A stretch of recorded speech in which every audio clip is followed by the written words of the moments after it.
What's Lisa, Lydia, and Scott with you today. It's one of those days. I'm really tired. Yep. Thanks for joining us for this Facebook Live. Obviously, can't edit that out. We have a picture-perfect day on the way. We'll get to Lydia's forecast in just a moment. Of course, I want to remind you, we're live on Facebook every weekday morning, right around this time. Love it when you join us live, but it stays on your feed throughout the day, so you can watch it whenever it works best for you, or check it out as a podcast. Just go to inform.com/podcast and look for the Inform Minute.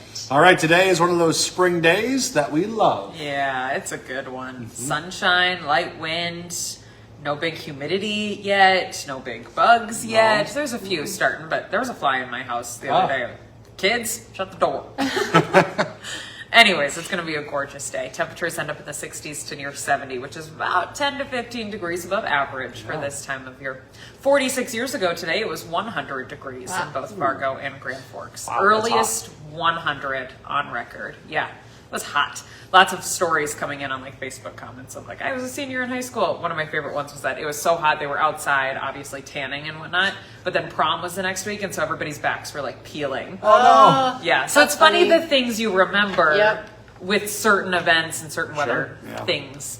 Not 100 today, I think pretty comfortable. Not too hot, not too cold, right at about 70 degrees. Cool. Tomorrow, warmer, we're into the 80s, but the wind picks up, so it's kind of the trade-off.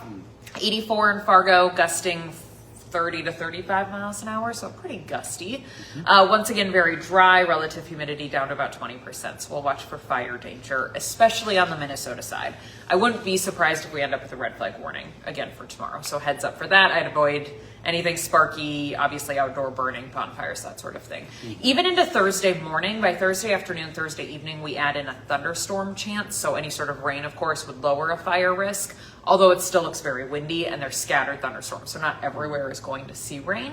Winds will be gusting 40 to 45 on Thursday. Temps in the 70s, then a little cold front slides through, and we do have a level 1 risk for severe weather on the Minnesota side. Could see some 1-inch hail or some 60-mile-an-hour wind gusts with some stronger cells come Thursday. On the other side of that cold front, obviously we're colder. Not cold, but cooler. Highs go from the 80s on Wednesday to the 50s on Friday. So about a 30-degree difference. Yeah. Plus it's breezy still on Friday, so the potential for fire danger, especially for spots that don't get any good rain come Thursday. Highs in the 50s on Friday. We'll wake up in the 30s with the wind. That'll feel, that'll feel a little chilly. Temps in the 40s to near 50 through the course of the weekend. Looks drier, slight breeze, okay for any sort of weekend travel, but just not as warm. Temps next week mainly below average or near average. Lots of low to mid 50s into next week. Again, not terrible, but could be a little warmer. Yeah. I'd prefer 70s, but same. That's just me. All right, I think that's all. Thanks, guys. All right, thanks, Lydia. Oh, one more. UV index is at a 6 today. I did go look it up, so that gives you a burn time of 30 minutes. Okay, noted. Good to know on the golf course. Sunscreen today. I have teenage girls. I could have also checked that for you. Oh, yeah, they are the UV reporters. Yes, they are. You'll find out if I listened tomorrow. If you tune in, I'm all red. If he's and if he's peeling in a week as well. All right, to your news headlines this morning. Tonight, for the first time, candidates for Fargo's next mayor will face off in a live debate. You'll hear from all 5 candidates. The debate is designed to give voters a clearer picture of where each candidate stands on the issues important to our community. The debate runs from 6:30 to 8 tonight at the Fargo Theater. You can watch it live on WDAY Extra or stream it on inform.com. And we're excited. The debate's going to be moderated by our own Kirsten Keeley and Dana Mock as well. Cool. All right, we're learning more about a shooting from last week that happened near Concordia's campus. That incident triggered a shelter in place. We broke the story for you on First News. 28-year-old Malachi Shubayash is charged with attempted murder after police say that he tried to kill his roommate on Friday. Court records say the victim told police he picked up an intoxicated, agitated Shubayash that morning. When they got home, he says Shubayash went inside the house and came back out with a gun. That's when police say he shot the car 4 times. The victim drove away. Thankfully, nobody was hurt. Bond is now set at $500,000 cash with conditions. Happening right now, people in Finley, North Dakota are still without clean water.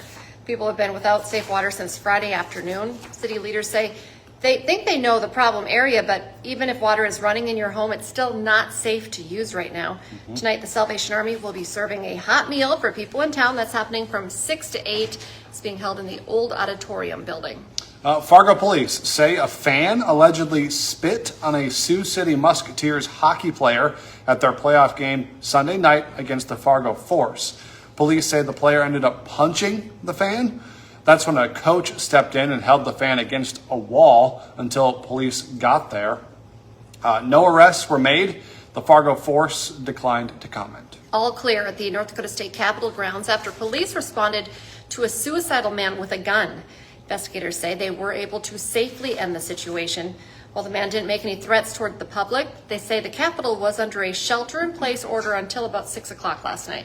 All right, 3 of Fargo's 5 golf courses are opening up today. Perfect timing with the weather. The courses at Rose Creek, Osgood, and Edgewood all opening today.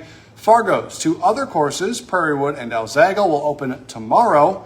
Both of Moorhead's courses, Village Green and the Meadows, have already opened for the season, so golf now in full swing. Yeah, it's going to be tough to get a tee time. You got a tee time. Yeah, we got a tee time today, but courses are going to be very full, so if you want to get one, that'd be proactive. Act fast.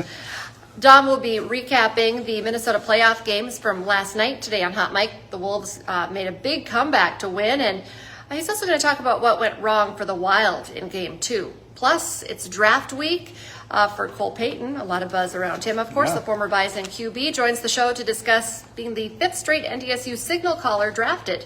Hot Mic is live from 9 to 11 on WDAY Extra and streaming on Inforum.com. Don't forget, for just 99 cents a month for your first 3 months, get an all-access pass to our website, Inforum.com. You can go to Inforum.com/subscribe to get that deal. Join us for our next newscast. It's coming up at 11 this morning, and then we have you covered 4, 5, 6, 9, and 10 tonight. And we're back with First News tomorrow morning from 5 to 7. Have a great day, everyone.